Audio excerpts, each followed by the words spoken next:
Okay, welcome everybody. Welcome to the second session as we talk about engaging students in an online environment. I'm going to go ahead and get into present mode very briefly. And so a link to the slide deck is in the chat, as well as a link to a Flipgrid, which we'll talk about shortly.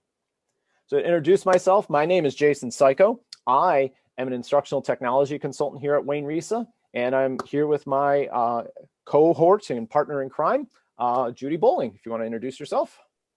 Yeah, hi, happy Monday. So as Jason said, I'm currently serving as instructional technology and library consultant at Risa, but for those that don't know me, I spent most of my career as one of your Livonia colleagues in Livonia. So thanks for being here on this cold afternoon. Okay.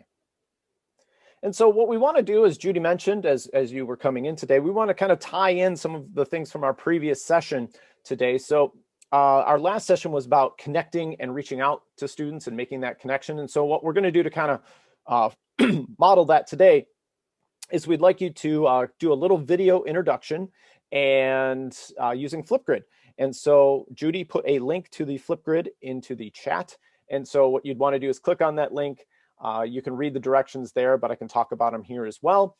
And you click on the red button to record a response, and it may ask you for permission to access your webcam and microphone, but that's okay.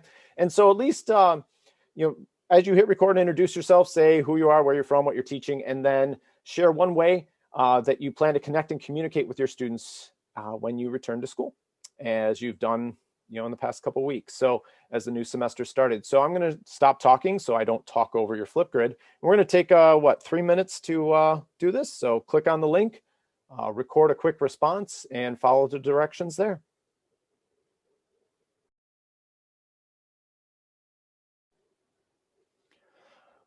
Okay, I'm going to jump in, and if you weren't able to complete it, that's fine. We'll have some breakout time where you could record it as well as finish up after the session today. But let's take a look at that really quickly, see what it looks like. Let me refresh my screen here. And so we got 7 responses, so thank you for those of you who participated, 8.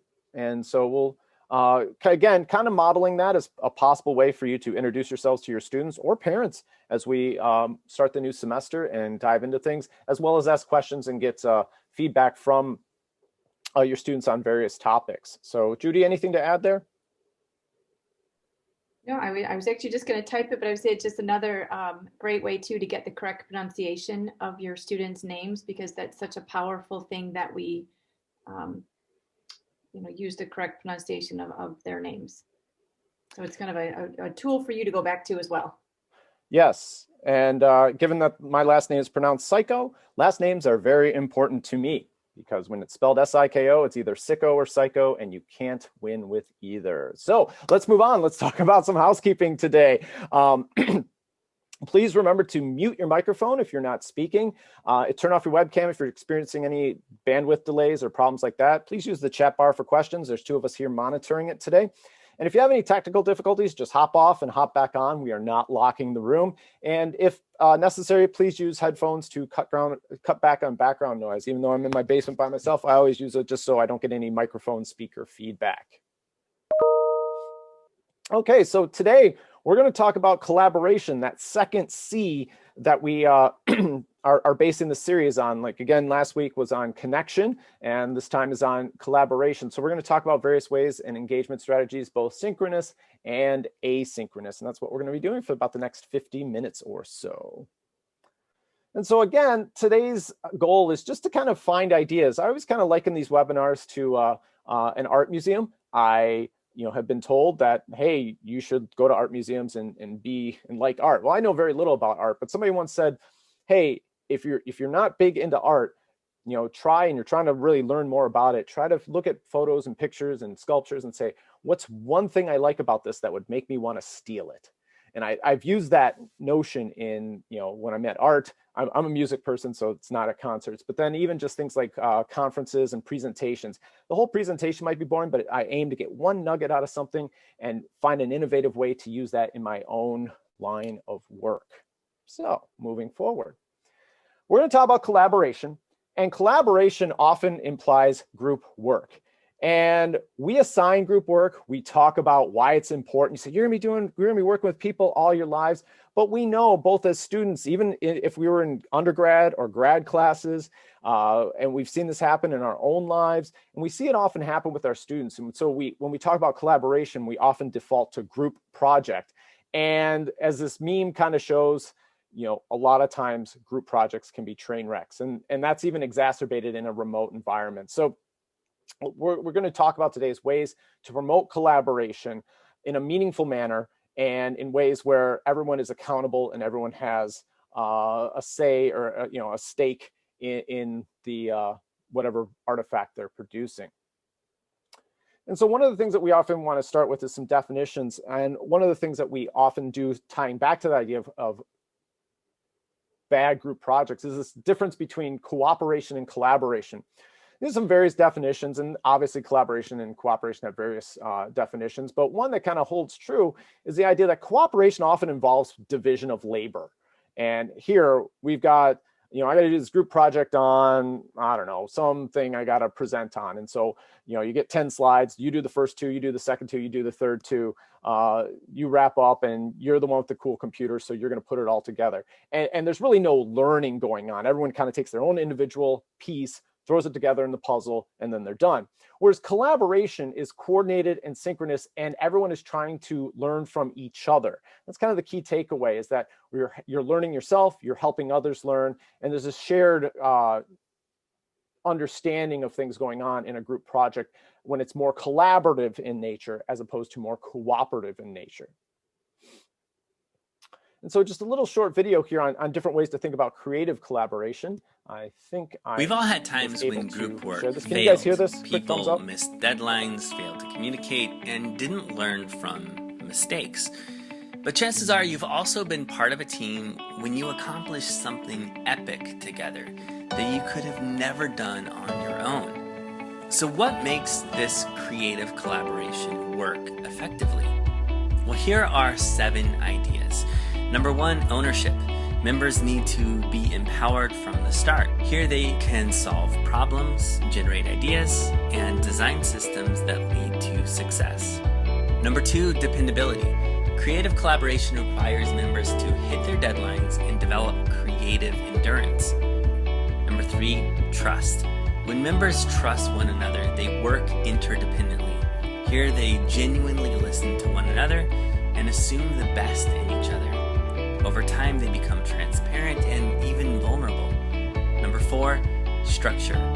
The structure should be loose and flexible, but you need to have structure in creative collaboration. It needs to exist. This is why I love design thinking. It's a flexible framework for getting the most out of the entire creative process. Number 5, a shared vision. I'm not referring here to vision statements that you put on a wall or slap onto a website. I'm thinking more in terms of a sense of direction. It's a shared desire, a goal that you're aiming for, and a picture of what you will produce. Number 6, fun. The best collaborative groups I've been a part of are the ones where you want to be together. They laugh, they play together, and this can actually boost both convergent and divergent thinking. Number 7, candor. This is one of the big takeaways from Creativity Inc., a book by one of the co-founders of Pixar. It's the idea that groups need to be honest about what's working and what's failing. And this honesty allows you to adjust and iterate and ultimately create something awesome.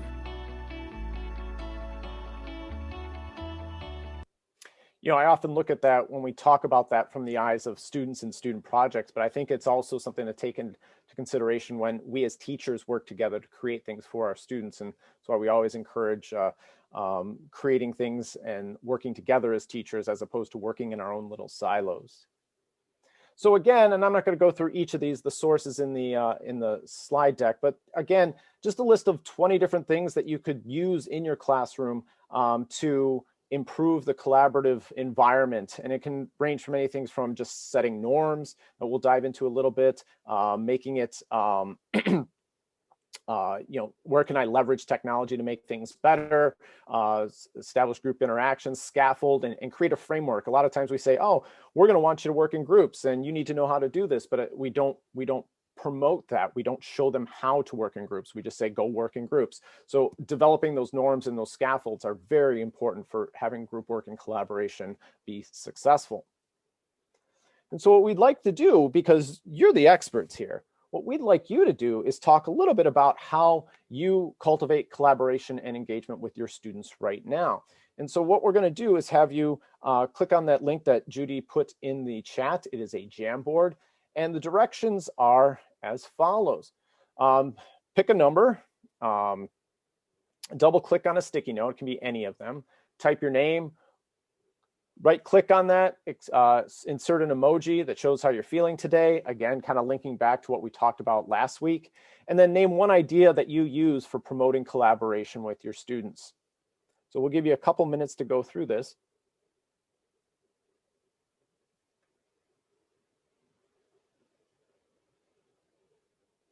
So when you double click, I'll take number one as an example here.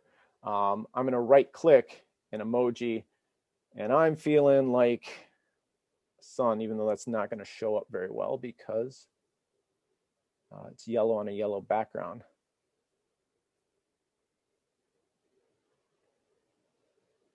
I'm feeling mad. No, I'm not. But then one way I would search, or I would, idea for promoting collaboration, I might say group norms. And then I go ahead and click save, and you can see that there.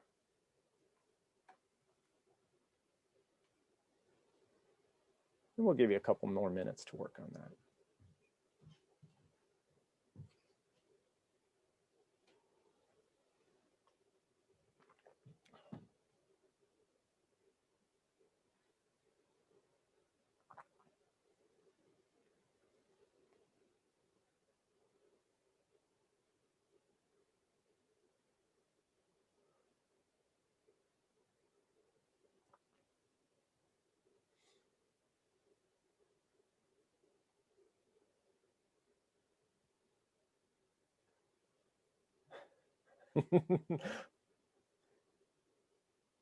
Yes, it's cold out. I don't know how we collaborate. We collaborate, we huddle together to stay warm in a building where the AC is gone or the heating has gone out. No, I don't know. No, thank you. But yeah, another 60 seconds or so.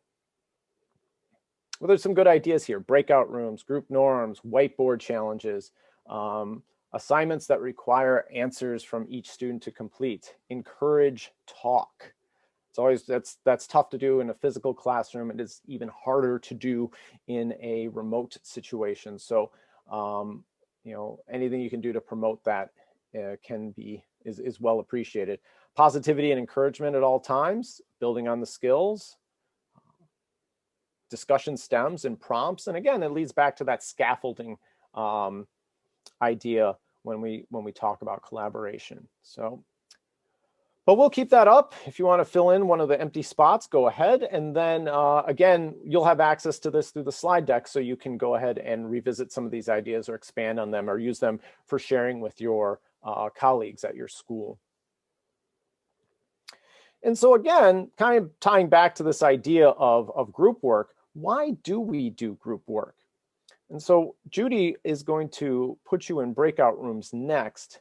We're going to have a little discussion about this. And we're going to share out how we can encourage online collaboration. So Judy's going to put you into groups, and then in your group number, which is going to be your breakout room. So if you're in breakout room 1, you're group number 1.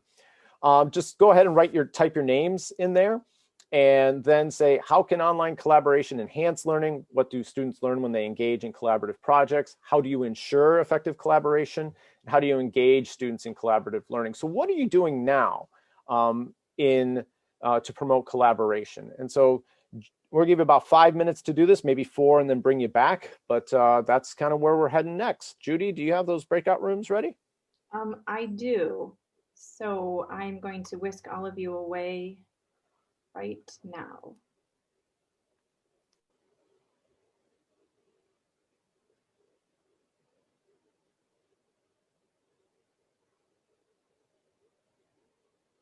Okay, welcome back, everyone.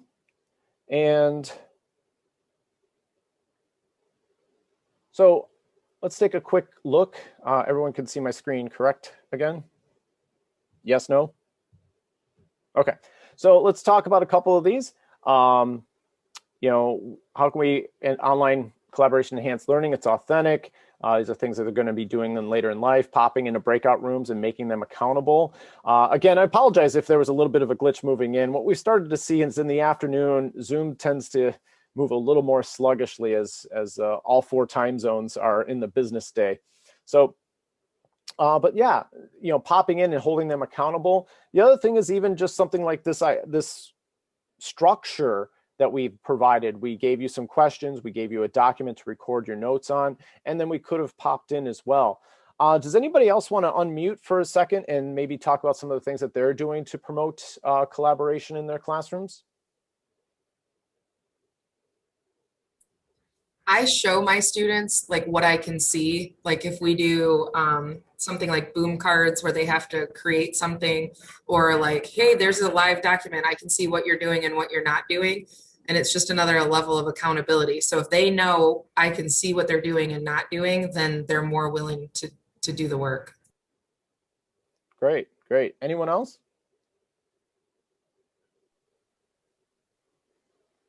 Let's see what others we have here. Alternating us picking the rooms. Yeah, that's a good thing, giving them choice in the matter sometimes, but then also, being able to say, no, I need to set the groups for whatever reason. You mentions roles here and icebreakers, and we covered that a lot last week with the idea of building those lines of communication and rapport, not only between teachers and students, but between students and students. So thank you for all those contributions. Just a few others really quickly as I move back to present mode here. But what do they learn, and what is the purpose of doing all these things? Again, aside from, why do I have to do this? Communication, thinking in systems, being adaptive, having to persevere, because no project ever runs 100% smoothly. We know this, but it also allows to build some of those other skills. But as we'll talk about there, not only do you need to have them do this, you need to be able to provide feedback and guidance on how to improve on those. The main thing is just to be intentional when we're doing collaborative activities. Create complex activities, prepare them, and what does it mean to be on a team? The key here is, how do you minimize opportunities for free riding? How do you prevent being that one guy who does nothing except show up at the end, maybe say a few lines and get the same grade that everyone else does? But build in opportunities for discussion and feedback, and then focus on strengthening and stretching their expertise in all of these areas and show where they can lead. So what are some things we can do to promote this in an online or remote environment? How do we build collaborative classrooms within your learning management system? And so you are using Google Classroom, but these would transcend all learning management systems regardless.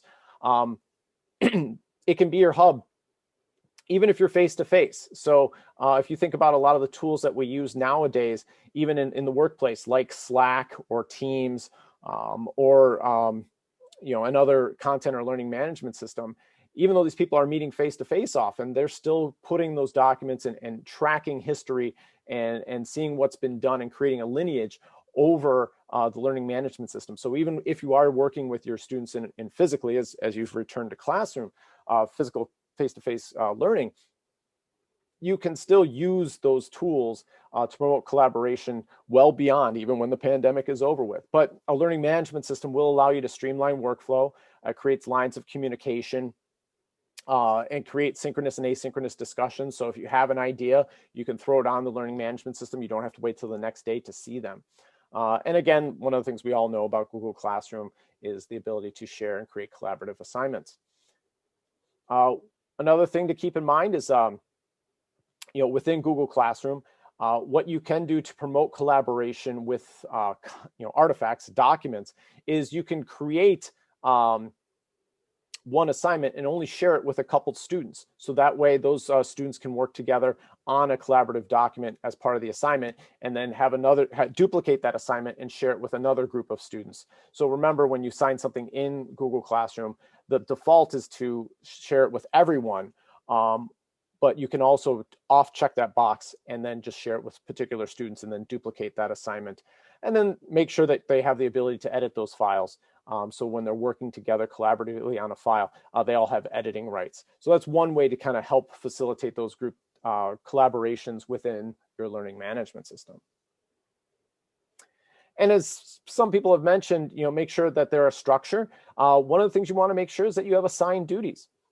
This is standard across the board here, and it can vary from group to group. But if you're doing a group project or you're having some sort of collaborative activity, make sure people know their roles. And so it's not just, hey, get into groups. So one way we could have improved perhaps that last breakout activity was to have somebody be the note taker, somebody be the reporter if we had more time for every group to report out. And then somebody maybe to do some additional research if they had an extra tab open with Google. Those are all ways to improve the collaborative process because, again, students want a little bit of that structure to guide them along in their collaborative activities. So again, just some ideas there for making sure that when you're seeing them both in person, when they're meeting offline, or if they're meeting asynchronously or they're working on things asynchronously, they know what they need to do because you've provided some scaffolds in terms of job description. And then lastly here, as we said, if you say you address it, if you're one of those people that says, I think group work is important, I want you to assess it. And you should be able to assess it and provide feedback. It doesn't necessarily have to be a huge chunk of the grade, but there should be some at least formative assessment for sure. And if you want some summative piece to it, there are certain ways to do that. A couple things that you can do, and again, some of these may be familiar to you. In the bottom left side, you can always check revision history. If people are working on a collaborative Google Doc, you can always check the revision history to assess workload. If they're working in a document, you don't want to do that, just have them type in different colored fonts. And so you could see who's saying what, who's contributing, who's not contributing. The other thing about the revision history, going back to that, is that it's time-stamped. So you could see who's working throughout the project and who's doing everything at 11:59 the night before it's due. If you want to actually get into grading, some of the things you can do is have a self or a peer assessment form. Create a Google form. This is one I've used in classrooms, both at when I was teaching in college and when I was teaching in a K-12 classroom. You just say, hey, what do you think people contributed in your group? And let's say you hand it to everybody, you have them self-assess themselves. So in this case, Anna might think that I did 40% of the work. Danetta did 50% of the work, but Lori only did 10% of the work. The other thing is, be clear and say, hey, look, in a perfect world, there is no perfect world. There is no point where a group project had equal work distribution.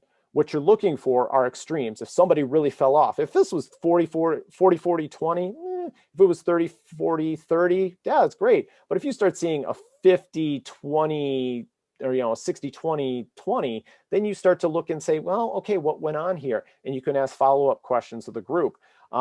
Just make sure things don't add up to 100%, because if you do allow for that, then people are going to put, if there's groups of 4, everyone's going to say 25, 25, 25, 25. Make them think, make them make that judgment call. And really, you don't really care. You're not going to grade them exactly as they report, but you may want to look for anomalies where you see extremes. And people, if they don't carry their weight, they often mark themselves down appropriately. Maybe not as much as they should, but it's clear that they know they didn't do as much work and they're just trying to kind of make it seem like they at least were in the ballpark. So you do get a bit of honesty here to some extent. And so as we kind of change over here, I'm going to pass the baton over to Judy. Well, now we're going to talk a little bit more about participating in the power of talk and learning through participation. So Judy, take it away. Great. Well, as you guys know, our kids learn best when they're the ones doing the talking, not always us. So we're going to end the second half around discussions and then jump into some different tools that can be used to help facilitate that. But as we're focusing in on collaboration today, something to pause and think about is that you have to communicate to collaborate, but you don't have to collaborate when you communicate. So something to think about as we move forward with the art of conversation with our kids. And so I know that you guys are mostly in person right now and still have some of your kids online, but whether it be face-to-face conversation or online, our students, as you know, need lots of opportunities to engage in meaningful conversations. We want them talking and discussing with the whole class as well as with their classmates in small groups. So to do that, we need to give them opportunities to share their experience where there's not just one correct answer, and that we give everyone a chance to talk and honor everyone's voice in the room. And so giving them those opportunities to experience success and feel emotionally connected helps to establish that tone of safety and trust with our kids. And so anytime you can offer an opportunity to throw out a low stake question of anything from like, what's your favorite book, or those would you rather this or that current event type questions, is just opportunities to get your kids engaged in some conversations. And then as students learn to cross their own thoughts and beliefs with each other's ideas, that's where it helps to build that strong culture of respect and dialogue that encourages discourse, which is the ultimate goal for all of these discussions. And as a supplement to live discussions, which hopefully you guys are having more of nowadays, there's lots of tools out there that you can use to increase engagement in your online or your asynchronous discussions. So in addition to the benefits of talking, online discussions provide your students with authentic opportunities to practice digital citizenship in that safe environment that you are monitoring. It allows for creativity in their responses by having the option of adding multimedia elements. It provides an avenue for open reflection. It affords them opportunities to answer and to also ask questions themselves. And then it also helps to address the needs, of course, of your shy students, as discussions can take place asynchronously or synchronously.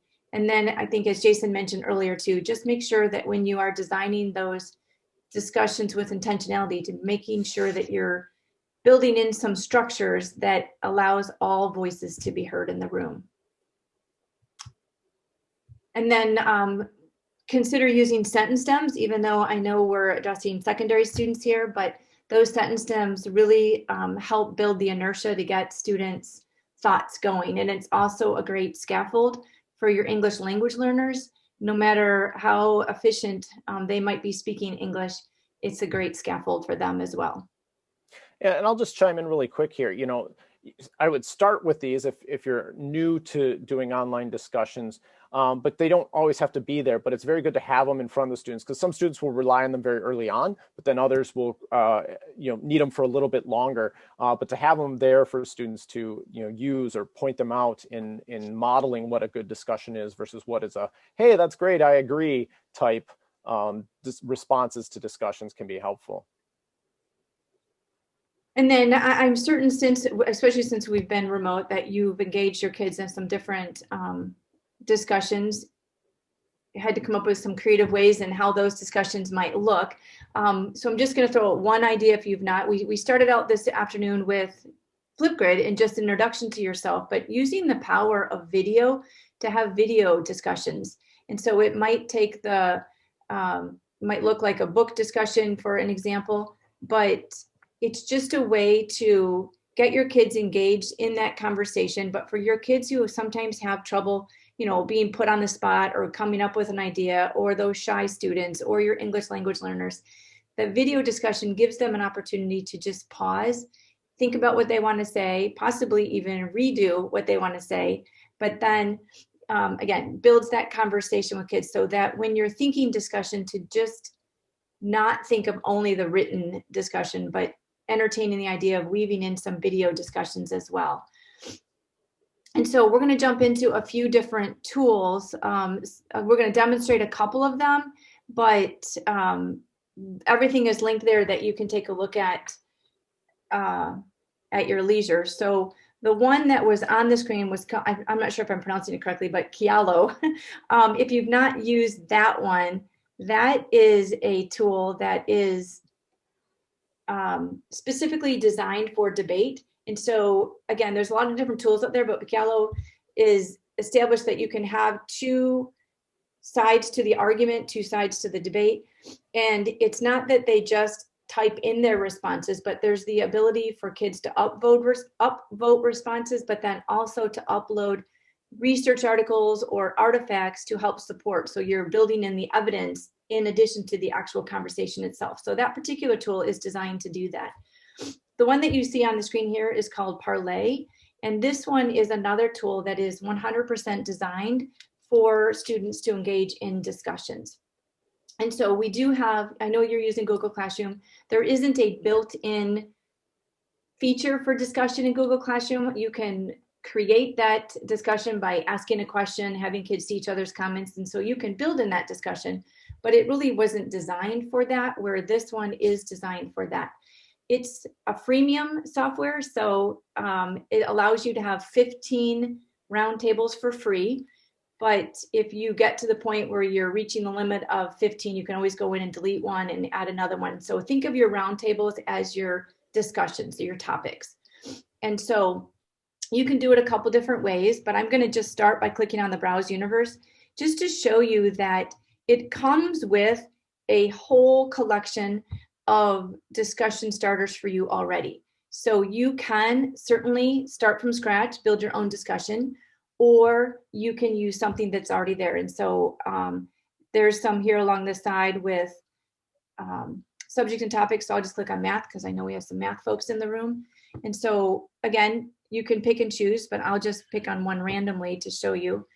And so once I've chosen a topic, it's already populated with some goals. It might have multimedia elements in there. It has some discussion questions. It has some feedback. So think of it as just a template to get yourself started. And then you can use this topic as your starting point. I'm going to go back here for a moment and go here to my courses. So I've already got one started. And because of time, I'm going to just jump right into that one. So what I did for this one is I chose the deepfakes and democracy as my topic. And I'll look at it from a student view here. Oops, wrong one. So from a student view, you can see here that I don't have as many choices at the top, but here's what it would look like for me. And so if I click on the topic itself, I see my learning goals, my content, there's some multimedia in there. It gives me some discussion prompts and some peer feedback. So I'm flipping back to the teacher side, and it's right here at the top too. As a teacher, even though I chose it as a template, I can click on this edit button here and make any changes that I want to. And so it doesn't have to be the one that you chose, but you could use that as your starting point. You may have noticed that the kids' names are hidden. So there is the option to have secret identities there. So sometimes with those secret identities, kids might feel more confident to respond openly. You can turn that on or off up here at the top. So if I have it on, they'll just generate randomly created names, but you can reveal the students' names if you want. There are some other features here that you can make some options with. You can choose to have some assessment features that are built into there. They've given you some comments as some starting points that you can use. You can create your own. And if those are on, and you see that I do have it on, if I flip back to student view, if I go here to a student, I have this was me in my secret identity. So you see that I have an assessment link there. So if the teacher had given me any score, any feedback, I could see that at this point. But notice that I don't see assessment on any of the other students. That would be just for me. The other thing I want to point out, when we were talking about sentence stems, you can turn some of that feedback on or off. So as a default, it's all off, but you can turn these on. So I'll just turn the first three on as an example. Again, you can go in there and edit them if they're not exactly as you want. And I'll go back now to the student view, and I'm going to refresh my screen.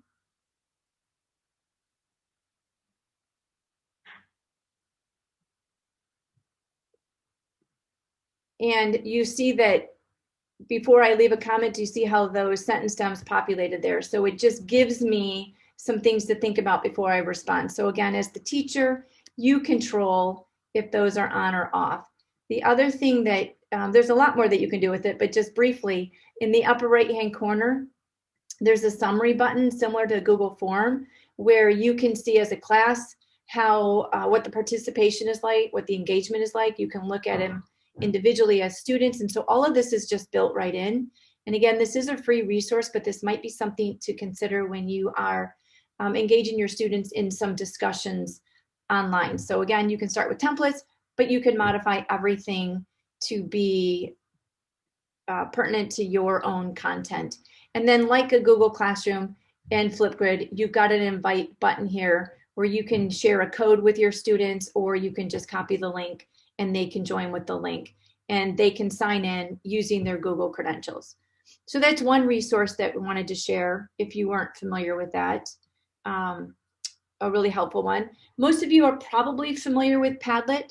The reason why I put this on there is that there are some newer features that if you haven't looked at it in a while, it was one of the tools that of course used to be free for everything, but as time goes on now, it's not free. So if you joined years ago, you might be grandfather claused in with 30 boards, but if you're new to using Padlet, you are only allowed 3 boards for free, and then you have to upgrade them. So if you want to play the game again, I'll use the Padlet and then delete it so that I'm still circulating 3. But what I wanted to point out is, again, most of you might be familiar with the idea of just using the Padlet, but 2 things that you might not. So if I just double click on the screen, I get add my title, add my text. I've got my camera there, but the 3 little dots, some new features have been added fairly recently. And this here is your film and your voice. So when we talk about the video discussions or the audio discussions where they don't always have to be typed. So within Padlet, you could create a Padlet for your students around a given topic, and then kids can be responding to one another in text, in just audio, or as a video. The other thing is when you're in Padlet, you've got different format choices. And so if I go to the upper right-hand corner, come down here to change format, I do have the option of having the back channel as a format, which just aligns everything in a straight panel. And it looks a little bit more like a conversation if you want to have a single thread. So that's up to you. The YoTeach, back in the day, there used to be, oh my God, Today's Meet.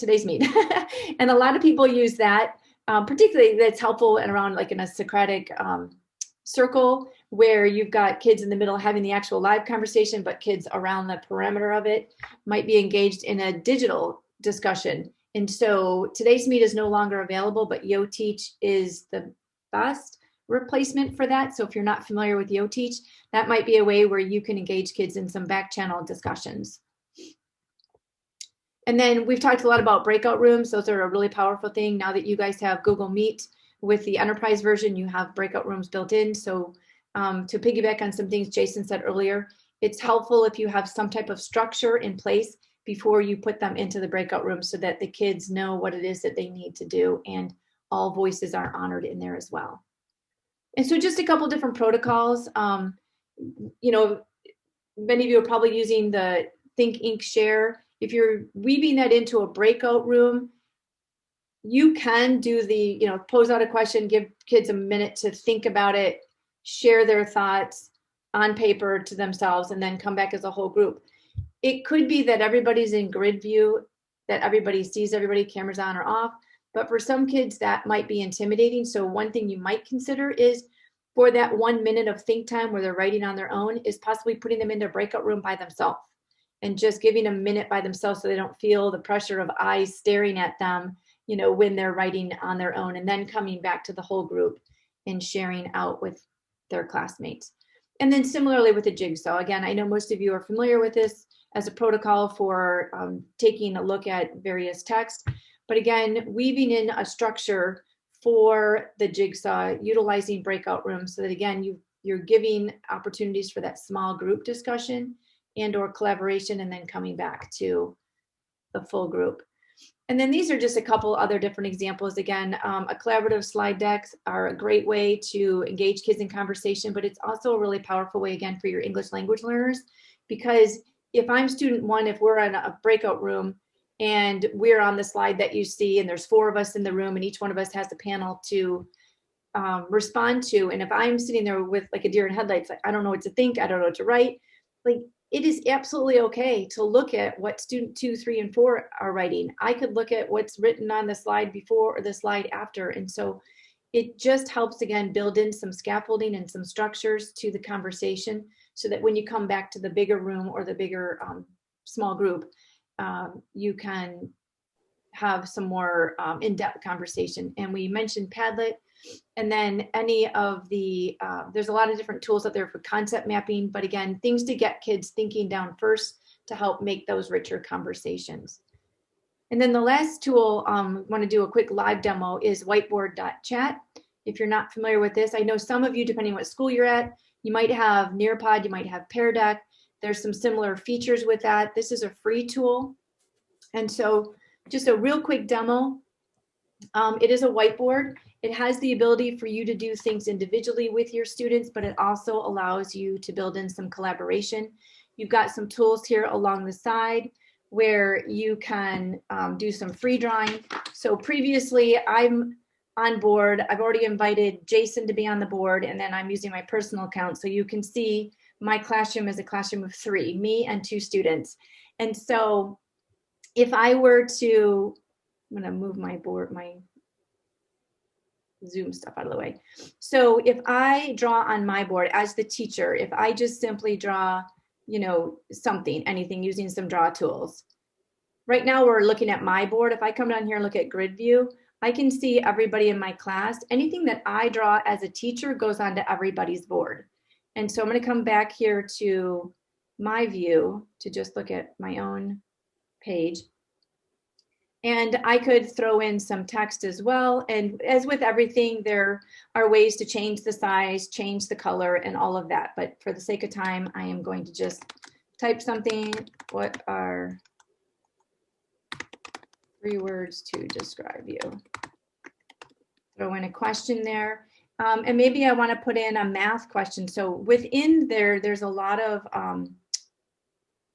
tools to help you. And so up here on the palette, one of the things that we've received pretty good feedback on are, there again, there's a lot of different ones, but I'm going to choose the math one. So being that most of you are secondary, we'll put in the very difficult question of 4, bring over that divide symbol, divided by 4. So we're going with high level math here right now. And so again, if I look at the grid, I can see that what I have done has gone on to everybody's board. And so if I flip over to myself, and if Jason wants to go ahead and answer one of those questions, and I'll go into the view of myself as a student. And so you can tell that it's different for a couple different reasons. One is I have a green grid that's different than the teachers. I have fewer tools here on the left. And so I will just draw something, just to draw something. I'm not really answering the question right now. I'm going to flip back to the teacher. And what I just want you to notice is that what Jason has drawn does not show up on everybody's. What I drew did not show up on anybody's. It's only me as the teacher that shows up on everybody's. And so at this point, we're not really being collaborative. It's just a whiteboard that we're using, but there is a way to make it collaborative. And I'll show you that in just a moment. A couple other things just real quick. I'm going to close that palette.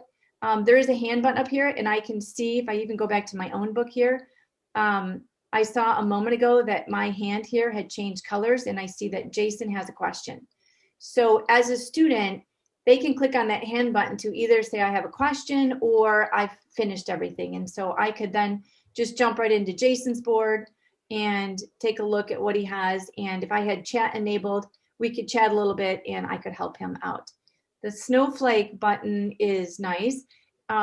It's a very subtle way to put a pause on everybody's board. So if I click on the snowflake, it freezes everybody's board for 10 seconds. So it's just a subtle way of maybe pulling everybody back into what it is that you want to give them instructions with.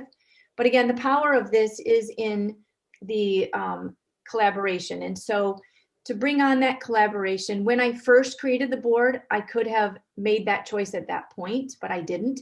So what I do is I just click on my face up here and I can create a group board. And at this point, I can give the group a name. So I'll just say, you know, LPS class, create my group. And then I can edit that and I can put my personal account in there and I'll put Jason into there and I will say update group. So now I have, I'm going to go back to my personal. And what you'll see now in my personal, it might look subtle, but you see Jason moving his mouse around. You also see in the upper right-hand corner that Jason and I are both working on the same board now. And so here's where we can build in some of that collaboration. We still have our own boards. They didn't go away, but we now have this group collaborative board together. And what else you'll notice is at the top it says LPS class. So that lets me know what group I'm working on. So there's a lot of other features to this. If I just go open my grid view again now, you can see that Jason and I are working as a group at this point. So that wasn't there a moment ago. So it's a very robust tool. It is free at this time as teachers work. I can't remember the story, but it is definitely taken on a new life with this pandemic, and it's got enhancements coming all the time. So if this is a new tool for you and you don't have Nearpod and you don't have Pear Deck, this is a great tool that you can use. You can save the boards, you can download the boards. There's a lot of other features that I didn't get into, but I wanted to just point out that this is a resource that some of our schools are using that you might find helpful from a whiteboard standpoint, but also from a collaboration standpoint. And there is the option to turn a chat feature on as well, which I didn't show, but that is there as well.